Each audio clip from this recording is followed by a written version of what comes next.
So both encourage following the positive feelings, right? Or excitement that leads to you attracting more like situations, circumstances, and stuff, and people as well in your life. When you start thinking positive, right, it allows you to attract more positive experiences. But remember, this is how it works. It's about consistency and developing a what they call hypnotic rhythm, right?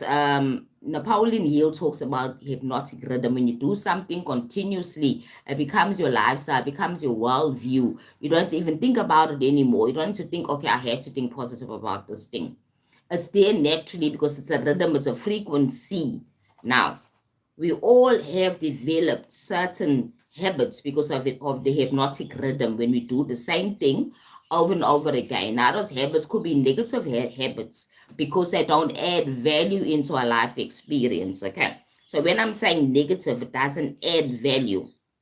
It brings you the stress, it brings you pain, it brings you frustration, right? Then on the other end, what adds value brings you peace, wellness, uh prosperity within yourself. You at peace and you feel of wellness and you are grateful. Right now, remember what adds value to you, the negative feelings or the positive feelings, right? Then you need to think about that. So, what am I thinking? What is my core world views? What can I remove in my mind and my perception, in my aura, in my subconscious mind? What can I change? And yes, you can research your subconscious mind. You can change if you really want to, right? Using and doing that positive thing over and over again until it becomes part of who you are. You don't have to even think about it anymore. It becomes a hypnotic rhythm, it becomes a habit. Okay, now they say it takes about minimum 21 days for a habit to actually start to kick in for you to get used of doing something right. But if it takes 3 months to do the same thing all the time, then then becomes now embedded into your mind as a worldview, right? So your first 21 days, you try something new, okay? This new way of thinking, positive way of thinking. You start affirming things, right? You start removing things and you start now readjusting your worldview. Your worldview is how you see yourself and the world, how you see yourself in relation to the world that you're actually manifesting, okay? In on the day-to-day basis, right? Now remember, you are born with a frequency, right? Which is love. Then you're born into a family. Maybe a family not so bad. They're good people. You get taught good things, good morals and values. Okay, fine. Now you have this lovely, healthy worldview. You got a stable background and everything. Okay. However, you taught one thing, and I mean, this is something that we have to be taught. The rules of engagements in this life. It gets taught at home. Rules of engagement says there are rules here. You got to do this to get that. Okay, you taught as a child, be quiet, be a good child, so that people can accept and love you, and you can be loving. You have to be quiet. You have to be obedient. You have to go with the flow. You have to follow the crowd.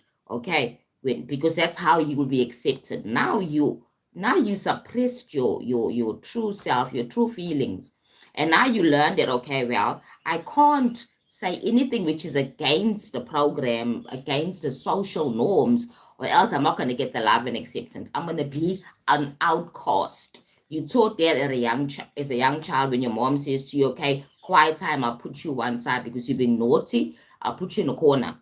Right now, that's your first in teaching, that when you do something not socially acceptable in your inner circle at home, you get told to go sit in a corner, that you have quiet time. That's your punishment for not abiding to the rules and regulations. You didn't share your toys, you never keep quiet and all those things. Now you need quiet time. That's what's happening. And then later on in the world, that quiet time is not just you can put you in a corner. It's not like imprisonment where your freedoms are taken away totally. Because as a child, your freedoms were taken away, right? You must be quiet. Don't go anywhere. You can't go play. All your freedoms are taken away. That's the first teaching we get as children, to be indoctrinated in the human life experience, that yes, I must behave in a certain way to be able to be accepted and have freedom in this society, right? So now that works against our free will. Yes, it also works against our sense of self, because now we cannot be ourselves if you, because of the fact that if you yourself, if you ever do anything that's outside the norm, and then you shall be punished, right? Now that is something that's taught.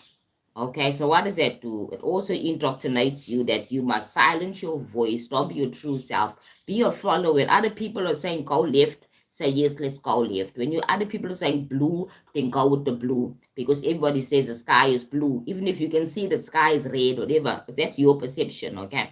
But you can't own your own perception, right? Because the world says you cannot.